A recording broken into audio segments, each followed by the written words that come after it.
Welcome to What's My Thesis. I'm Javier Proenza, and today my guest is Brianna Mims. Brianna, I saw you speak at Long Beach Museum of Art. You were doing something with Crenshaw Dairy Mart, right? That's Uh, correct. and and you were doing some stuff about a jail bed drops. You were talking a little bit about, which I'm definitely very interested in. But I want to get in a little bit into your background. So you were telling me when we talked afterwards that you claim both Georgia and Florida, which as a I Florida man. do. I claim both hard. I'm from the South. I love the South. Um, yeah, and I grew up in Georgia. I moved to Florida when I was around 9 years old, but most of my family is in the Georgia area. So I feel like both places really shaped me. Uh-huh. Um, yeah, and I came to Los Angeles in 2015 to go to USC. I was in art school since I was in fourth grade. So I was in Wait, art school that what's that school? The fourth grade school. it was It's like a called magnet? Brentwood, yeah, Brentwood Elementary. Then I went to La Villa Middle School of the Arts and then Douglas Anderson School of the Arts for high school. And then I went to USC to their dance school. And that's when I moved to Los Angeles. So I've been here ever since 2015. I graduated in 2019. During my time at USC, while I was in the dance school, I think it was around my junior year. I also picked up another major, NGOs and social change. And so that's when my work started to kind of mesh together. And I felt like I really found a flow and something that felt really nourishing, not only to myself, but my community at large. And so I think, my work has been kind of going in that direction ever since that point. Interesting. So what is your main identification as an artist? You already answered my question as to when did you start. So fourth grade is pretty early. It's pretty Uh early. and then your city's in Florida and your city in Georgia. Which ones are they? You said Jacksonville was Florida. That's where In you Augusta, Georgia. Augusta is like a Augusta. small town. Um, yeah, right by South Carolina. All right. Um, so I just say I'm an artist now. I'm always a dancer, but a lot of times, my work, sometimes my work doesn't include dance, or it feels more like performance art, or like I said, dance is not even in the picture. Um, but In I the always fourth Sorry to cut you off. You were on a flow. The in fourth grade, was it also performing? Or was that Oh, more it's visual? always been dance since It's fourth always grade. been dance. Always Okay. been training as a dancer. My goal was to be in a dance company. And when I began to kind of mesh my work into what it is now, I realized um, that's not what was nourishing to me. I didn't like the life of being in rehearsal all day and then performing. I didn't feel connected to community. I felt very disconnected and I wanted to create my own things. And it's like, what am I creating about if I'm not experiencing life? Because everything was so consumed with being in rehearsal. Yeah. Um, so, yeah, that's how I got to this point. That's how you got to this point. And then when did you start out to branch out from dance then? If dance is the main focus, because now you are identifying as more of an artist rather than a dancer specifically, which Yeah. makes sense, especially having seen the Jailbed Drop a series of work that you've done.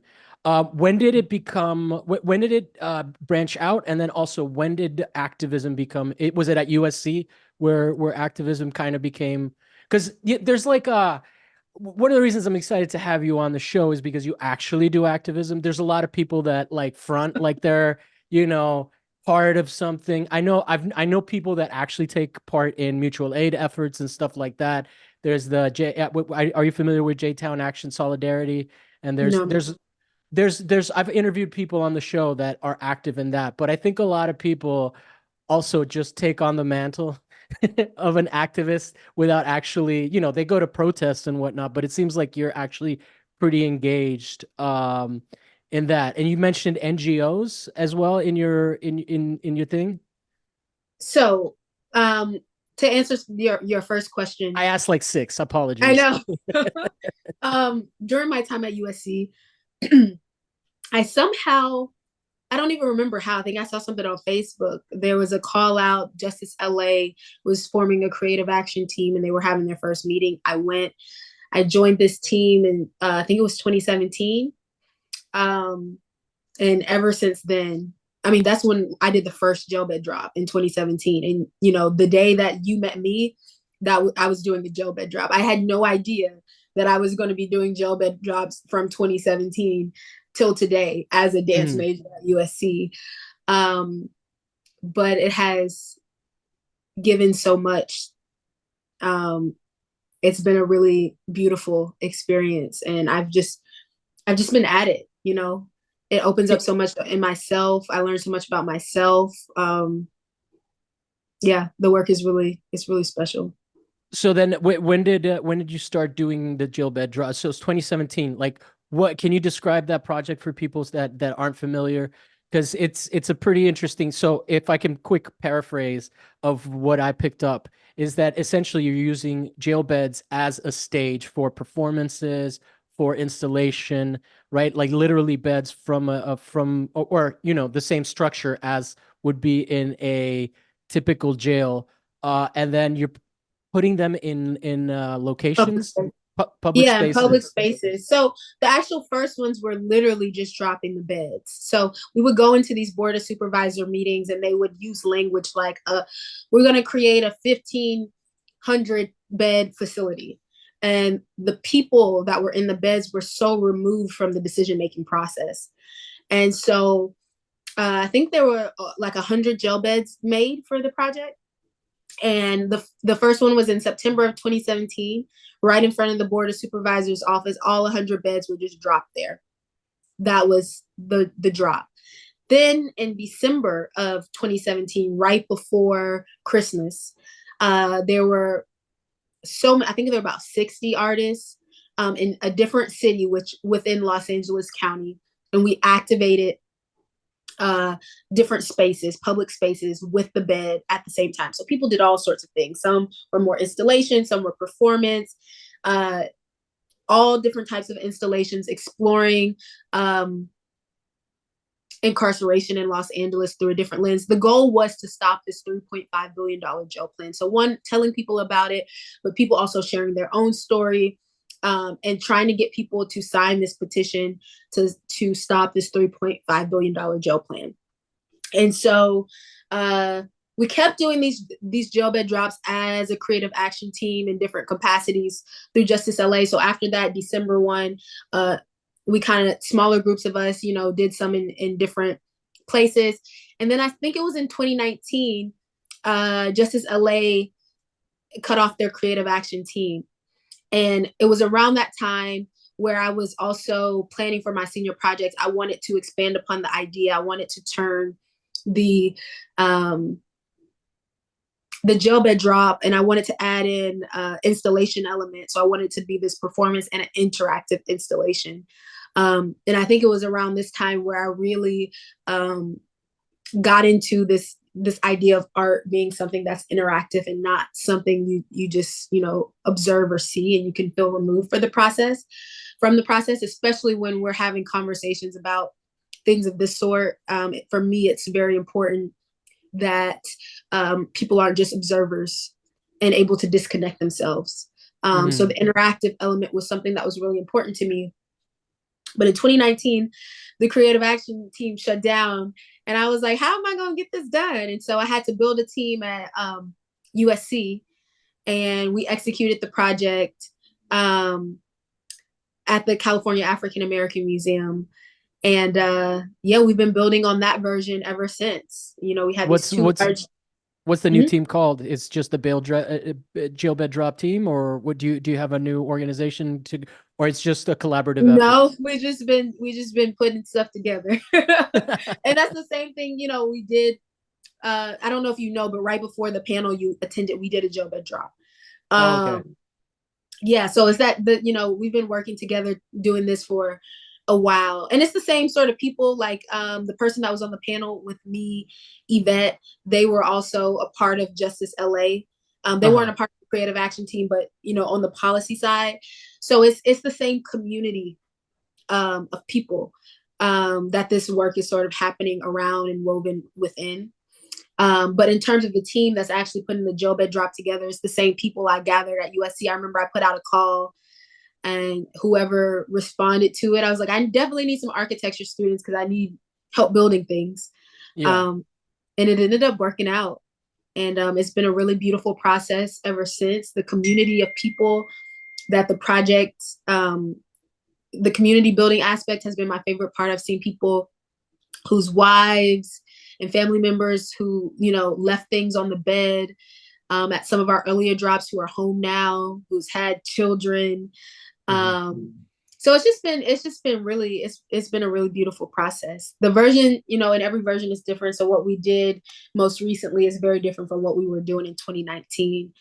So it continues to expand and to evolve and to, bring more people into the process.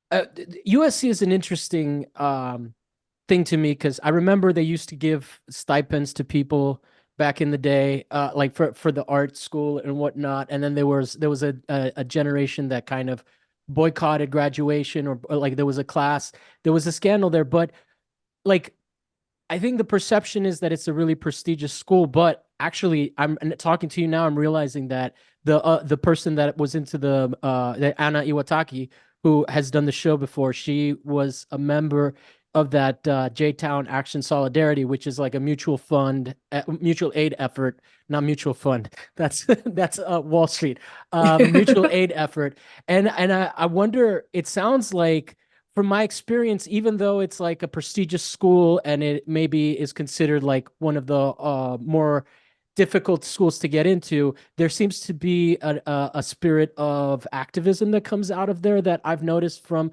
like more so than maybe like a UCLA and all of that. Is the program deliberate? The art program deliberate in that? No, So, I mean, I wasn't in the art program. I was in the School of Dance. in the School of Dance. Okay. Um, so the first thing I would say is I definitely wouldn't accredit anything to the university. Okay. I just wanted to check. There, I have found professors there. I have one professor who is like my uncle slash my friend now, and he has been to every single jailbed drop since Okay. 2017. Um, and he has supported the work in many ways. But it has nothing to do with the university. It's because of who he is as a person. Mhm. It was very difficult. I was asking the university for funding to help with the materials, to put things together. And it was, very difficult to get that done. I got, rejected from the grant that I submitted to the university. They ended up giving me $900 because I think the dean of my school at the time, I don't know if she had a relationship with Visions and Voices that I, applied to the grant to, but it wasn't because I got the grant. They just was like, okay, tired of, people coming to me about this. Let me just give her $900. And that covered, the materials we needed to build things. But it wasn't, yeah, it's definitely not the university. Can Um, you describe a little bit the beds? Because I think that people, when you just think of a jail bed, it's hard to imagine, but it is the way that you guys present them. They are kind of self-contained, right? A little bit. There's like their bunks are the ones that you guys yeah, are dropping. Yeah, yeah. yeah, So then they're bunks it and kind they're extremely heavy. And I think that's okay. another aspect to it. We use the real materials. So for people to move these out of the street when we drop them in public spaces, one person isn't going to be able to pick up the bed and move it. Uh-huh. And for me, that's another interactive element to it. And I think there's so many layers to people having to gather and carry the weight of this bed, which is something that we like to put behind closed doors and, not talk about in public, and, forcing people to interact with it. Um, Especially the people who have a hand in the decision making, like when we dropped it in front of the board of supervisors office. And have you Um, guys gotten any good press off of this? Has anybody like does because I know that the media can tend to ignore things like this, right? Like we're watching right now as they ignore pretty heavy things that are happening in the world all over. And I'm not even talking about the violent stuff. I think that there's like protests going on in France right now that like are not getting any coverage because they don't necessarily want it to spread. But do you have a difficult time getting anyone to cover these things? Because I mean, if you're doing a public installation or an installation in a public space, and it sounds like part of the point is to disrupt, the it's a protest action essentially, right? It does that ever get covered? Have you guys gotten any press out of these events So I in think anywhere? when it was, yeah, I think when it was a part of Justice LA, which is a organization, they were able to get press. What I've been doing since 2019, I have barely gotten any press. Uh-huh. Um, I do, for Jailbed Drop, that hasn't been something that has been a big focus for me, is to get press around it. For me, it doesn't seem like the goal. Um, No, I just meant if people were uh, covering it. I didn't, I yeah, mean, no, but I yeah. understand what you're saying. I do think another project, Uncle Ronnie's Room, I think I mentioned it at the panel you heard me speak on. That is an event, that I've been trying to get coverage for, and it's also been hard. So people Can you, aren't, just in general, people aren't interested in covering the work unless there is like a large organization or a person with a big name that is attached to it or comes to the media and has that sort of pull and connection already. what can you describe the other work before we get into your broader topic? Because I have a lot of questions about Cop City, but I definitely want people to have a sense of what your actual art making practice is is about. Yeah, the other project you said, I forgot what it's called. My It's apologies. called Uncle Ronnie's Room. So this is basically like an art driven campaign to get my uncle's case reopened. He has 2 life sentences plus 65 years for something he didn't do. Okay. Um, so we were at Chuco's Justice Center in Los Angeles, and they had there. It was an old juvenile detention center. So they have an area with old cells there, and we turned one cell into my uncle's childhood bedroom, the cell across into an altar space. There was also a billboard aspect of the project, and we also had a docu-series. So the first episode was released at the closing of this installation. Mm. And the first episode covered my family all flying into Georgia and going through the storage unit for the first time, the pod, it's called the pod, and going through his stuff for the first time in 23 years, reflecting on how his incarceration has impacted them. He's been So incarcerated for 23 years. that's correct. How old were you when he was arrested and convicted? I believe I was 1 years old. Oh wow, okay. Well, not one. But since you It must be more than 23 years at this point. I think at the time when we did the project, because I'm 26 now. okay. So it might be like 24, 25 years now. Okay. Unless I was 1 or 2 years old. What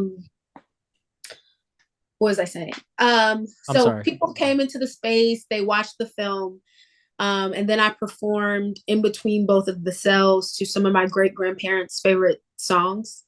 They were activists during the civil rights era and in Savannah, Georgia. And we actually built some of the altar space from the trees in my great grandparents' front yard. The Spanish moss trees in Georgia are really beautiful, and I always take some of the moss with me. And so that was sort of the starting point of our building process. We were really looking for ancestral guidance with this element of the work. So it was disruptive, it was a prayer, it's all of these things all at the same time. And we had a choir inside of the cell singing the songs while I was dancing. And we've been trying to move this project to Georgia. However, it's been extremely difficult because the city of Augusta is extremely corrupt. Is that where he's incarcerated? In He's Augusta? incarcerated in Calhoun State Prison in Morgan, Georgia. So Okay. he's not in Augusta, but the case and everything is Augusta and South Carolina. Okay. And this was a case they were trying to solve for 2 years, and so they pinned this on him. And everybody knows that they were railroaded. However, no one is willing to do anything about it. Yeah. For reasons like their job or, a fear, like they'll pay people off to move. They'll threaten people to shut down their whole practice. I spoke with the lawyer of the star witness. The star witness recanted his statement 5 weeks into the trial. And so when I called him, which is 20 plus years later, he's like, yeah, I remember your uncle. I will never forget this case. This is crazy. He's like, I'm down to help you. A part of the Uncle Ronnie's Room event, we also had people sign these letters that we sent in to the district attorney. So the district attorney's office were getting tons of phone calls, emails, and letters while this project was happening, because that organizing was a part of the project. And so by the time I went to the continent for about 2 months, I went to Senegal and Ghana for 2 months, came back to Georgia, and they had already, I couldn't get a hold of him. I don't know what happened. My grandma was like, the last time they threatened, when he tried to bring forward the recanted statement from the witness, they threatened to shut down his practice then. So they might have done the same now, but now I can't get a hold of him at all. And this is just a sort of reoccurring thing. We'll hire private investigators, we'll hire lawyers, they will disappear. Oh, wow. And so it's been extremely difficult to even get a place to allow me to do the project in Augusta. As soon as I say the name or mention the case, people get extremely afraid and uncomfortable. Is it a well-known case in the community? Yeah, so it's the biggest case in the city. Like, it was on billboards, it was on America's Most Wanted, it was on all of these things. And then they couldn't solve it for 2 years, and they just figured the pressure got to them. That's how people rose and rank in their career. Oh, the people who have, these people have risen. The district attorney that handled this case, he's now a judge. And so then there was a lot of, the current people that are lawyers and district attorneys that were under him. They were under him, so they still have a loyalty to him. Yeah. I don't mean any disrespect in any way, but just to protect both of us, can I say allegedly? I just don't know what the legalities of having this conversation are. Is that okay for me to say, or is that upsetting? Yeah. No, okay. No, I just want to cover us so that we don't get in trouble. No, having it's not. This conversation. I've talked about it in other public spaces. It's not a. Okay. It's not All right. Cool. I just don't necessarily want cops coming after us, just because of this conversation. Okay. Anyway, that's awful. And I think that's like like I interview a lot of artists, and that is not an experience that a lot of us in this community necessarily share to the same degree, right? So, yeah, I mean, please go on. I didn't mean to interrupt. I just get nervous. I'm always nervous that I'm gonna get kicked off of YouTube and all these things. So there's like the producer brain kicked in there. I apologize for interrupting. Sorry, you were saying? I don't remember what I was saying. It's fine. You can, move on. That people were basically that the department is corrupt, and there's So what I'm thinking now, instead of trying to do the whole installation, is actually going back to the jail bed drop and putting a jail bed for every year him and his co-defendant has been inside, and maybe the front of the district attorney's office, and also in some other sites that are relevant to the case, and make each jail bed an altar space for the life that you have taken. And I think there's something so subtle, one, about this, calling people together to grieve, but it also being a disruptive at the same time, forcing people to witness the life that they have played a role in just taken away from people. Yeah. No, that's unimaginable from my perspective. I can't possibly process what that experience is like. It's what would you like more people to understand about this particular case? Like so how many people have just decided to not, like, when you say they disappeared, I'm assuming that they're not like dead, they're just afraid and hiding from you and inaccessible to you, or has anyone shown up like Um, I have no idea. I just know the people, you would hire them and then you never hear okay. from them again. Or you could like find them or anything. So I don't know if they paid them to move and leave the city. Or I just don't scare know. the crap out of them. Yeah. Yeah. I mean, a lot of times it's scaring people because I know even lawyers that we try and hire now, um, they're all down, and then after they've talked to a few people, they get so scared they won't answer the phone again. Oh, Um, wow. so that is No, that's that's awful. what I'm That's dealing with.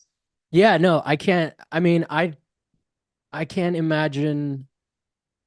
I'm not a huge fan of police to begin with, but I can't imagine having that situation where they, where there's like a protection racket going on between them, right? Like they don't like they don't want these things to be discussed or reviewed.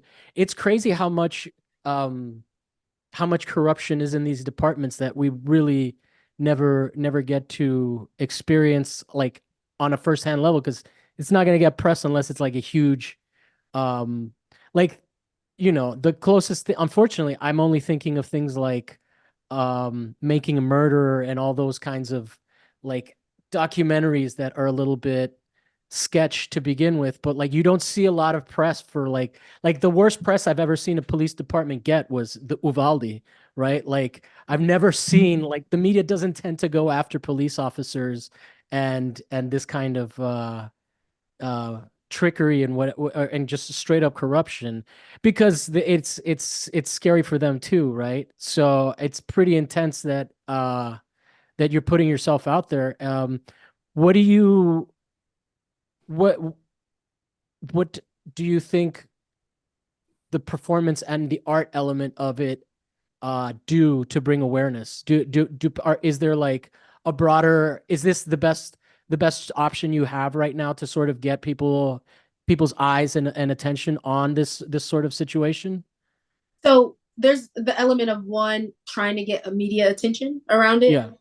Um, but I don't think in that city awareness is the issue.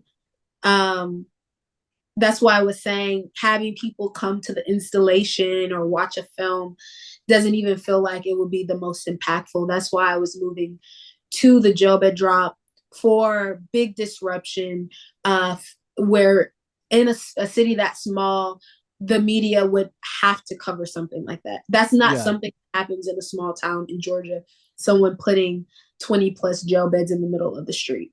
Yeah, yeah. Um, so the goal is really media attention to get someone outside of that city on the case. Um, there's also, I've also talked to so many people, and there's other people who have been railroaded by the same district attorney. So it's not just my family. Mhm. There's so many other people. So eventually my goal is also to involve them, Okay. because I think there is a stronger story if there's multiple people and families coming forward saying that this city is extremely corrupt. I mean, I'm almost at a loss because this is so outside of my reality that and my heart definitely goes out to you and your uncle. And I mean, to have somebody since you were 1 years old, to have your uncle just be missing from your life. I mean, that is a pretty big void. And then you hear all these horrifying stories, right? Like you're probably growing up with this information, right? And as you Yeah, my become, grandma wouldn't even allow certain conversations on the phone. I remember when I was little and it used to make sense. She would unplug all the phones in the house to have certain conversations wow. So because she you, always felt like people were listening. yeah, yeah. I That's mean, like a trauma response. Part of it, I mean, it could have been partially true, based off of the case, I would but it imagine that it is felt pretty like it true. was traumatic at the same time to feel like she had to unplug everything in the house to have certain conversations outside of even my uncle's case. Just like this thought that someone is always listening, Yeah, no, and someone I is wouldn't always doubt it. there. Yeah. Especially in the world that we live in today. Can I ask you a question that comes from a layman's perspective? So you said you started doing the jail bed drops in in 2017, Mhm. and obviously there was a big impactful protest movement that sprang up in 2020. Has the reception to the work changed at all in that time frame? Is it do you feel like people are more on board for it since, or maybe more aware? Like, has there been an awareness change in terms of like any sense of like the straw that broke the camel's back being the George Floyd protests, where now people are much more receptive to the work? Or is that just me hopefully being hopeful? And because I know that there was a big movement for it, but then I realized in the middle of that protest movement that a lot of people were just concerned about what happens within the confines of America, right? Yeah. Like a lot of people were like Black Lives Matter here, but not necessarily internationally, and we're okay with maybe some of the more imperialist, neocolonialist things that were taking place. Mhm. What was your experience of that movement coming up, especially because you're so embedded within this kind of um, resistance to sort of a police state, right? Is that a Yeah. fair way to characterize? Yeah. I think people have been more interested in the work. Like people there's, groups of people who I guess have been more curious about the work. There hasn't been really more support for the work in Hmm. terms of resource wise. Like Yeah, yeah. most of the time I was doing this, I either, don't have enough resources to actually, make the thing happen. Um, but in terms of people like coming, there's definitely, I guess, more people interested um, in the work. In the work.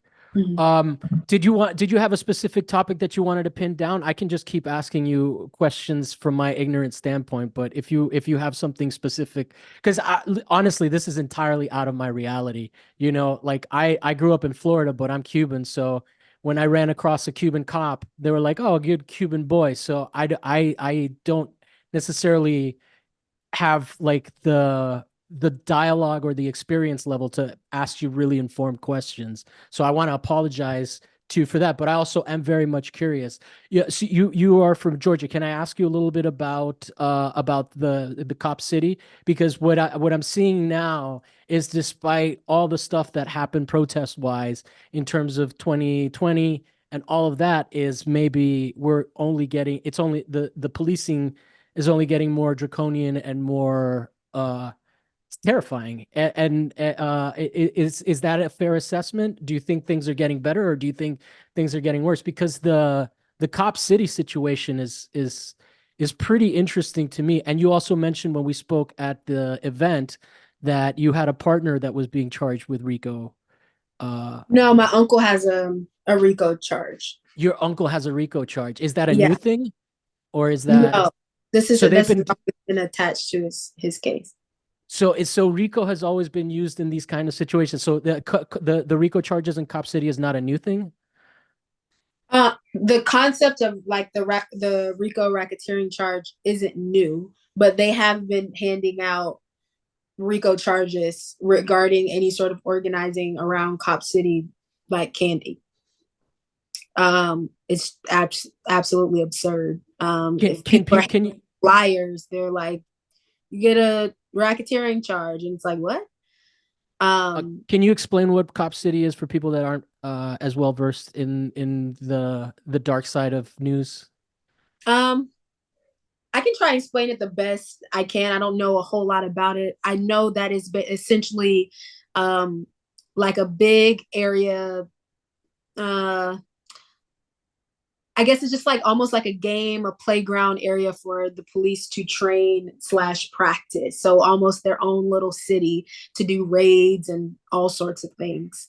It's like an Um, urban warfare training yeah, playground, right? And then yeah, one of the things that I also know, which I want to be careful how I say this, but typically like people are always talking about how cops are trained by the IDF in the US. Like that is one of the prime places where the uh yeah. the IDF does training. I also my political leanings tend to be more towards my outrage towards Latin American situations, coups and whatnot over there, which I think has an overlap. But also in Honduras, they try that for a while, especially during the Obama era, they were trying to turn it in a little bit into an open air prison where people couldn't leave. I think that has changed, but IDF soldiers are always training police forces because of their unique experience in these situations, right? And it's pretty crazy to just have a space like that where people are just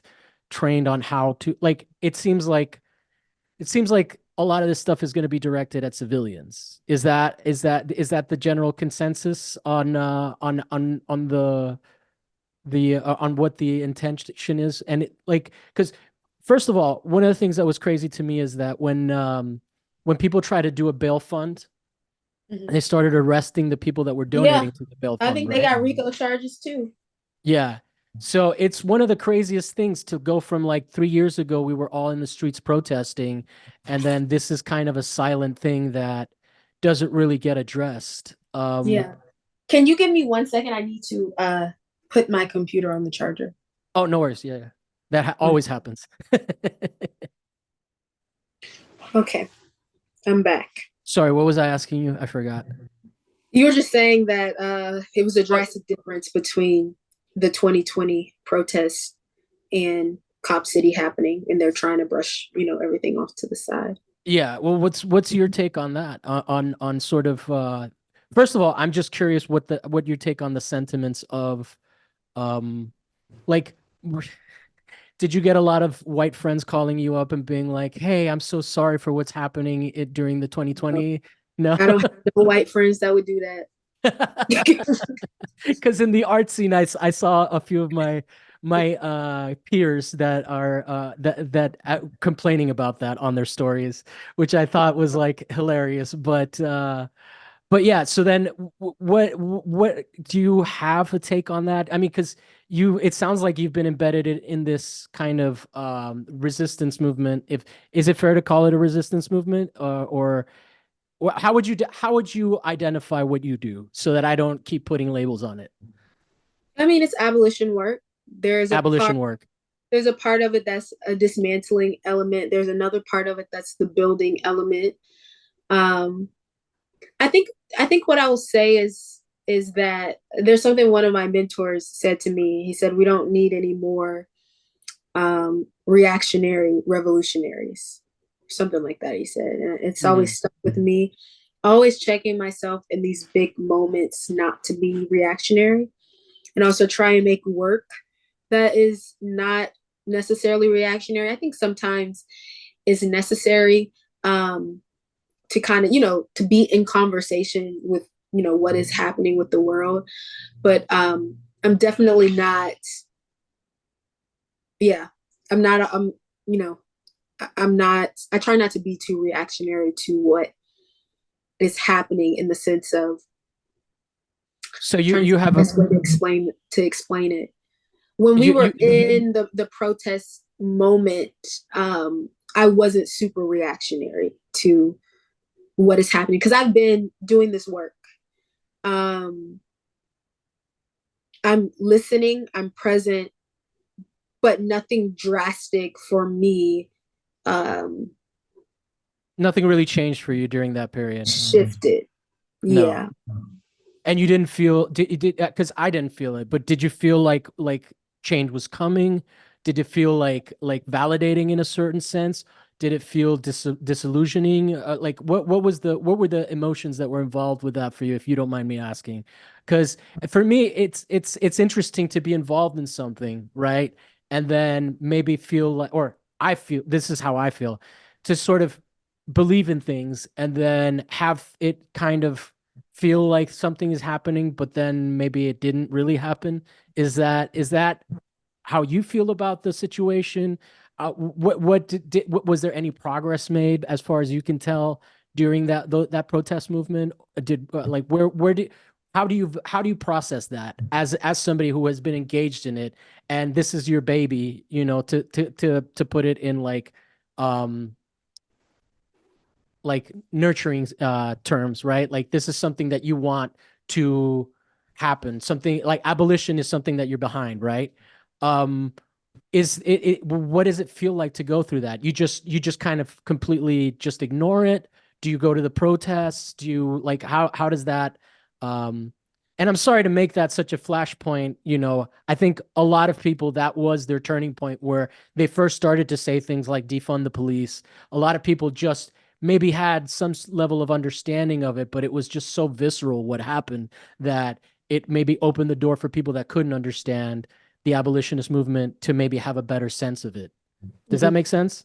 Yeah. So there's a couple things. One, there was the sort of um there was an overwhelming feeling. There was an intense emotions because I'm opening my phone and I keep seeing Black people being killed videos, and that was a lot. That was emotional to watch, hearing some of their family members come forward and speak. Um, there was another side in terms of how people were reacting. I felt like um, I was just listening and observing people's responses. I was curious to see uh, where we're at as a collective, um, what people are saying, the conversations that are being had. In regards to the protests, um, I did attend one, um, but I was very much so at a place where I didn't think protesting was actually going to do much Hmm. um, in terms of changing anything, but it felt good. It almost Yeah. was like healing and collective grieving in a way to be there. Hmm. Um, but in terms of the actual like shifting of anything on a systemic level, I didn't. I still, to this day, don't think protesting does a whole lot. Um, so that's kind of where I was. what do you think what does have a better impact? And I don't know. you don't know. You're not going to be able to give us like a happy little movie. What's it called? Hollywood movie ending to No, I'm also resolution. not always looking for um solution. Okay. Yeah.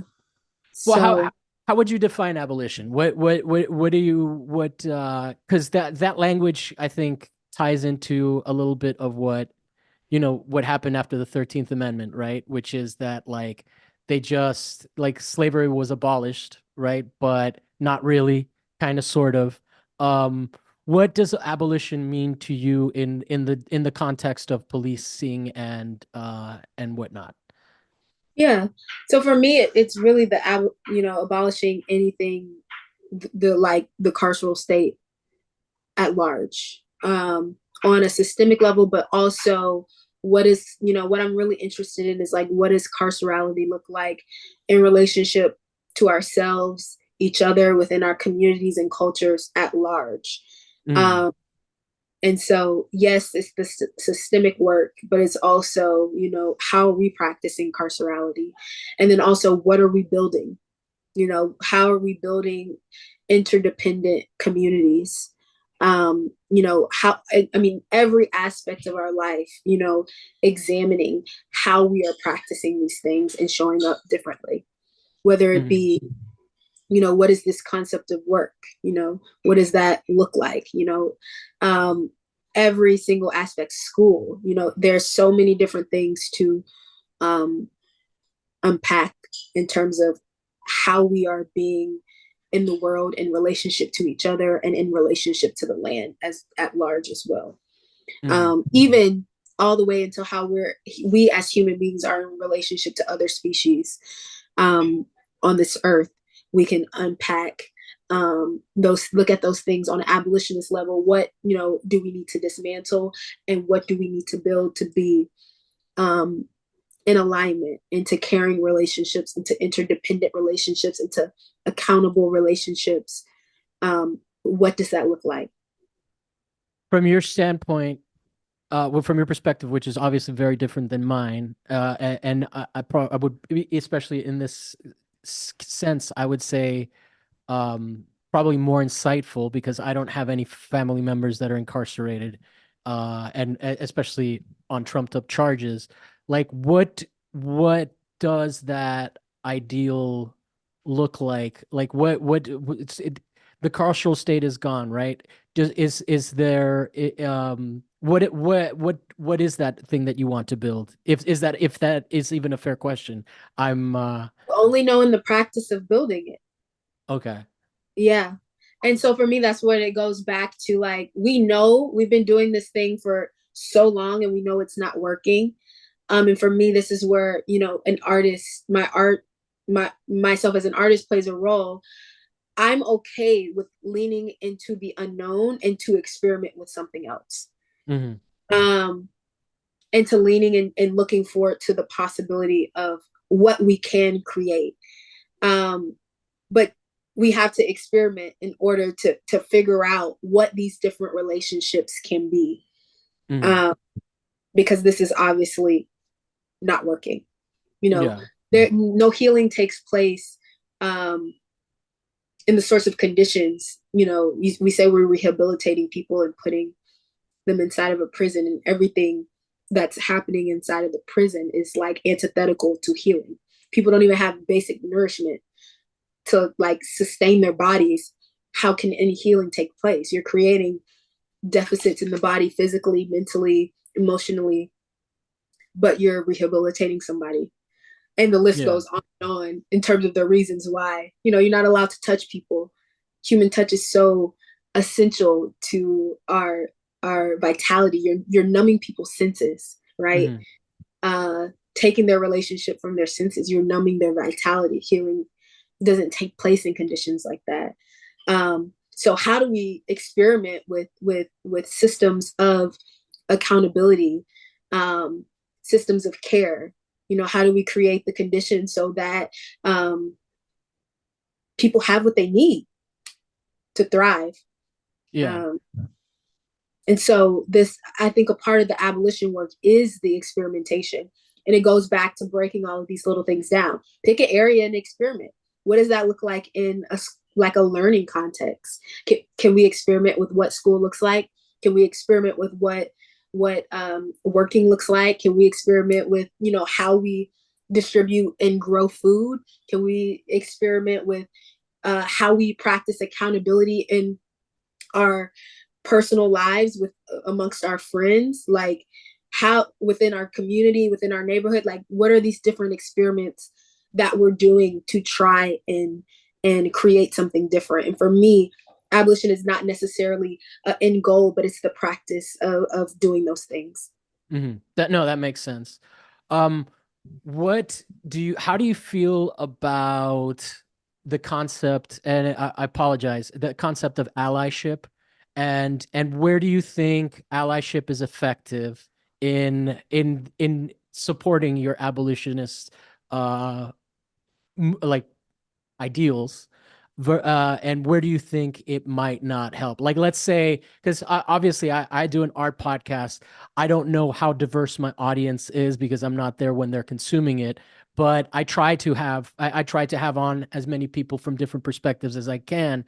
Now, if someone's listening to this and they are engaged in the idea of abolitionists, but they don't necessarily have any direct, like for myself, I don't have any direct experience with incarceration and all of these things. I've always just sort of, been able to skate by despite doing like, illegal things and whatnot because of the community that I lived in. I would even say my experience is different from Mexicans over here because I grew up in Miami, and like Miami is a very Miami city. Like we're not the minor, like Cubans growing up, we're not the minority. So like I alluded to before, like I was always more nervous of leaving Miami and going through all of Florida and through Georgia and all of that, whereas like Miami was kind of my home base. So like if people are listening, they care about your uncle, they care about these situations. Like how do you feel like people could show up for this kind of work in a way that is not performative, not not what's it called? Not a virtue signal, but an actual genuine something that can sustain it. Like you've mentioned, you didn't say you don't have white friends. You said you don't have white friends that would ask you if you're doing okay during George Floyd. Like what does, and I don't like the word allyship. It's my own hang up with it. I don't know how you feel about it, but it is kind of the buzzword around these kinds of, I'm not part of the targeted class. I'm not part of the minority, but I support. How do you feel about that, and what can be done? Yeah. So I guess for me, allyship is not really even um a part of this conversation, Mhm. just because that already signifies that you're separate from it. And I think that, especially in my work, I'm always interested in connecting the personal to the political. We are all playing a role in this. And so Mhm. I think the work starts with, um, like I said, how are you practicing carcerality on a personal and interpersonal level? Can Whether, you expand on that? Sorry, it sounds like you're not yeah. going to. So, like, I ask people a lot, how were you disciplined as a child, and how does that impact how you practice accountability within your relationships? How do you engage with conflict? Mm. There's the workaround. Do you know how to be in conflict with people? But it's also about, like, being intentional about your resources. Where are you circulating your money? Mm. All of these sorts of little things plays a role. All of our actions plays a role in terms of the community and the world we want to live in, and just being intentional. One, about checking in how we're showing up in relationship to things and people and land, but also how we're building our lives. So for me, I don't really see us being, I don't see anyone being separate from any of it. We're all Mm. we're all playing a role in it, whether we choose to acknowledge that or see that or not. Um, you know, are you giving all of your resources to these corporations that are utilizing prison labor?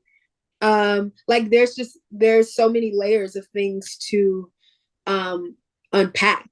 All of our actions are playing a role in all of this. No, that makes perfect sense.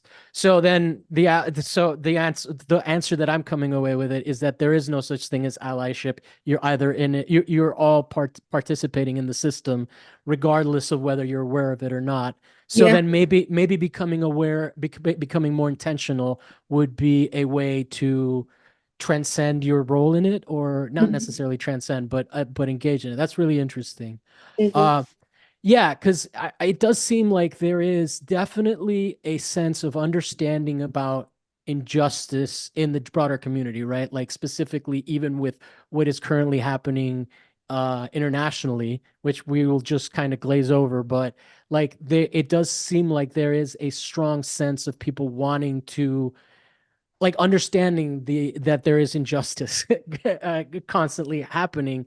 And but my personal experience with sort of seeing how people process that, um, I guess I guess what you were mentioning before is that it's not even that there is maybe not even a solution to the situation. It's more about experimentation. Are there any other examples of experimentation that you have seen? Any other organizations that experiment with these concepts, like you were saying, of like what would it look like if we got past this carcerality and whatnot. Are there any places that people can go and learn about it? Because like one of the things that impacts me more directly, especially in this community in Los Angeles, like when I go to Florida and I visit there, I like Googled it. It's crazy statistics. There's like um 13 homeless people or unhoused people, sorry, for every 100,000, right? Whereas out here in Los Angeles, it's 460 something to every 100,000 per capita, which is insanity, right? So like on a real level, what I tried to do was, like, right now there's big pushes by J-Town Action Solidarity, and there's one that I just heard about recently in Koreatown, another organization that does mutual aid efforts. Does mutual aid efforts give you any sense of like hope? Or because I mean that is sort of what I'm what I'm engaged in and trying to promote, even though I'm not that engaged in it, you know. But those are things that I think are valid ways of experimenting um, with a new vision, right? Like if there are people there present when the street sweeps are happening, then there's some level of accountability because there are people there documenting the fact that people's documents are being thrown out, right? Are there other instances like that? Are there, like, you know, like right now the thing that's big is sending eSIMs to Gaza. Are there equivalents for this type specifically related to carceral to people being incarcerated and the police state, which is like essentially the way that I think of I think a lot of people just don't think of us living under a police state, but I think it's pretty fair to Yeah. say that we do. And like I said, it opens up, right? It's not abolition is not just the system element. So when I think about um people who have been experimenting, um the first person I thought about is Richie Reseda and the way he's building his organizations. Everything is co-owned, everyone has um full healthcare benefits, and the way he's structuring what work looks like is very different than what that would typically look like in any other organization um, that we've seen. And for me, that seems like an act of experimentation. Mhm. Um, I think even like supporting your local farmers is, also an act. It might not be necessarily experimentation. Something Mia Ming has created called pods. They're, ways that if we have a conflict or we get in some sort of disagreement where we feel like we're having trouble handling it between, you know, the person, you need to bring other people in it. You have certain people that you're in relationship with that play certain roles within, it's just a different way to navigate conflict instead of saying, either avoiding it or turning into a large altercation or feeling like you gotta um, get a third person involved that may not have the best intention for the actual conflict to be generative. You bring those people into the process, so different things like that, just experimenting with how we handle conflict and accountability in your life. And within the pod too, if you feel like you've done something, there's another, you have an accountability partner that you get to talk through things with. So those are the first two things that come to mind. There's also TJ circles. So I've seen people bring together someone who's caused harm with their victim, and they've done these transformative justice circles. That doesn't work for every situation. I don't think there's like one way to handle harm or conflict. Mhm. Um, but I think these little different experiments can work, and especially when we're experimenting on the smaller level first. I think that's really important. What you just reference? What was it called? True. What did you call it? So Mia The Mingus, she has something called I don't know, they're called pods. I don't know the full name of it. I know it's called but some the sort of pod. And then you but also have TJ circles, which are TJ circles. transformative justice circles that people do all the time. That Uh, reminds me a little bit of the Truth and Reconciliation of South Africa. In a similar sense, where it's like uh, my understanding of it is that what was done to sort of move past apartheid was that there was an acknowledgement of the crimes that had been committed, but no, not necessarily a retaliation. And I mean, this is like such a terrible paraphrase. I'm embarrassed as I'm saying it, but it sounds like there is some healing within having that dialogue with between a wronged party and the aggressor. Does that ring true to you, what I'm saying, or am I completely off base? yeah, and I think it also depends on the two people. Sometimes Yeah, yeah, uh, obviously, yeah. that doesn't always mean there's not consequences for the harm that people have caused.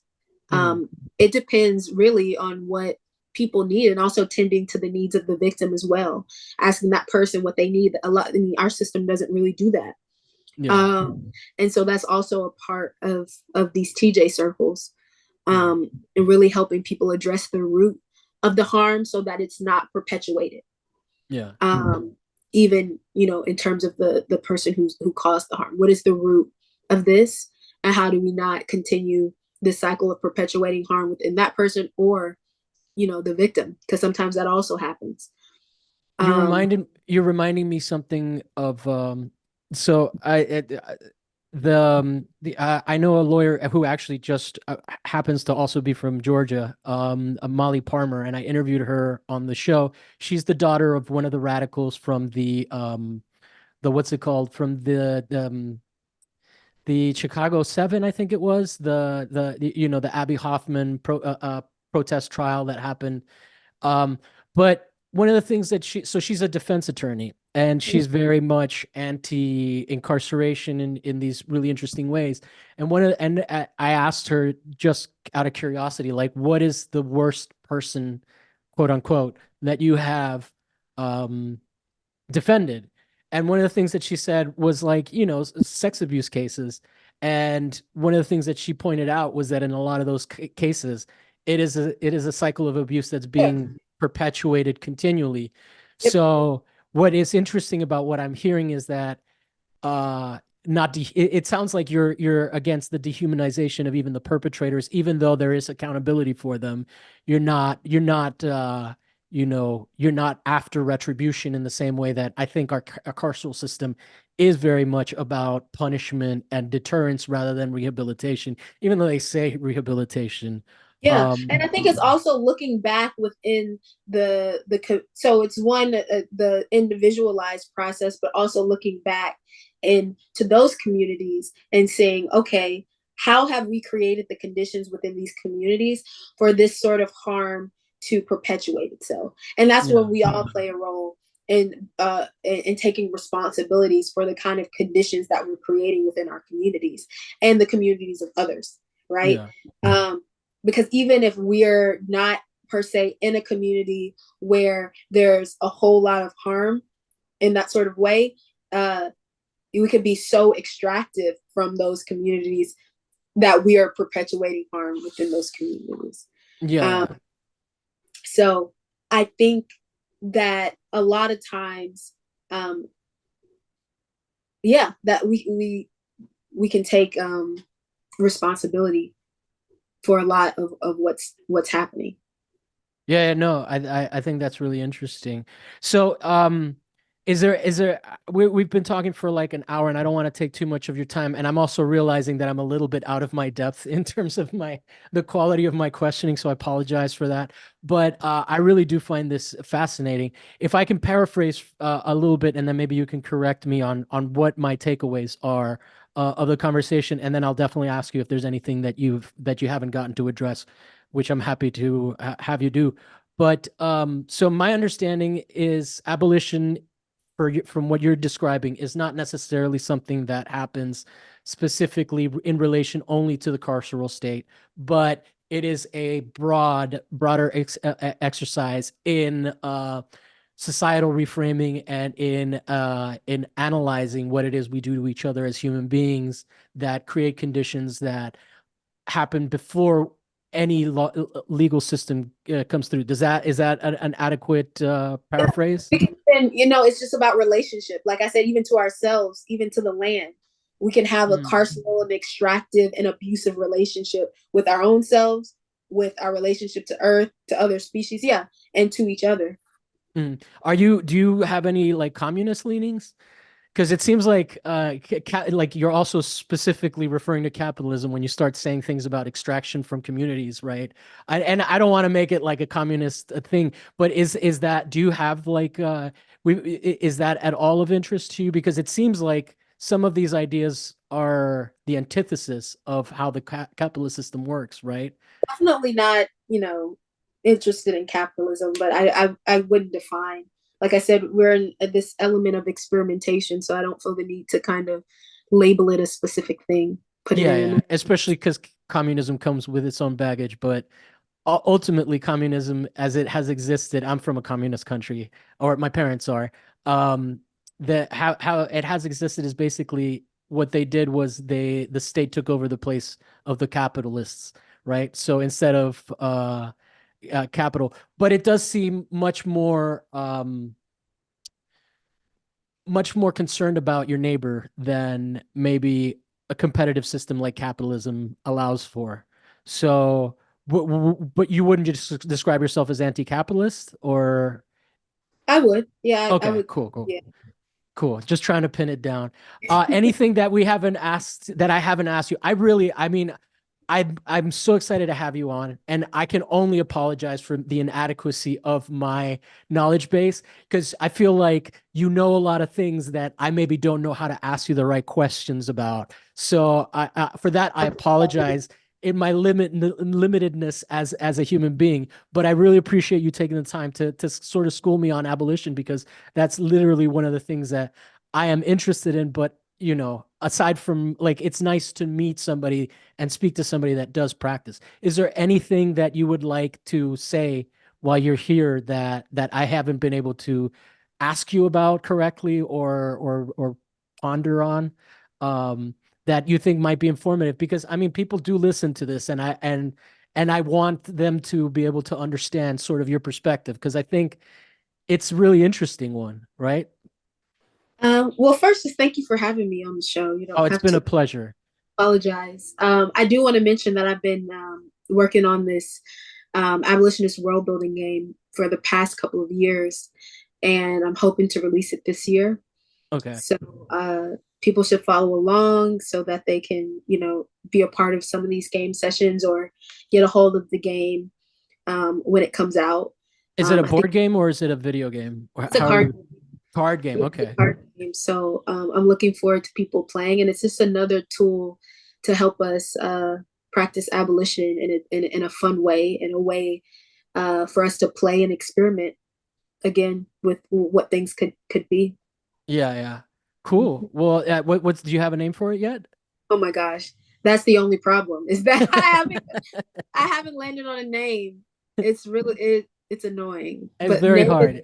name is coming soon. Oh, no worries, no worries. So you have a card game coming out. Can we promote your do you have any upcoming events? We can promote Uh, you.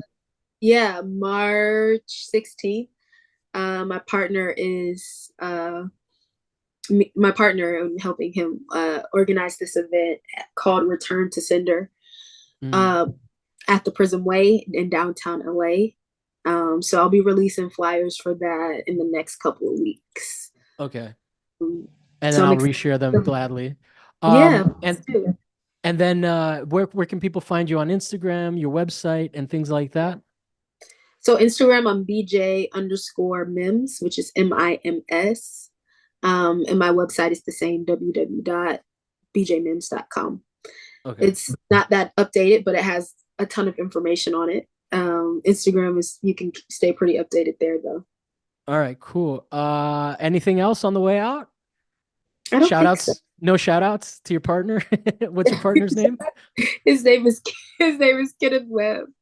Kenneth Webb. All right, shout out to Kenneth Webb. And and yeah, I'm excited to see you to come check out some of the stuff that you've got going on. I really enjoyed the talk at Long Beach Museum of Art. It was really interesting to see. I mean, props to Paul Loya. Like he did his interview, he did his episode, and he talked about how most of his focus is on educational stuff, and that programming was very, very well structured for people that don't necessarily have direct experience with these kinds of things, but are interested in it. So I really appreciate you taking the time and. Yeah, thank you guys for listening. We'll be back next week with another guest and another topic that may or may not be art related. I feel like today was a very interesting, important one that I definitely want to learn more about. So thank you for coming on and teaching me a little bit about it. We'll see you guys next week.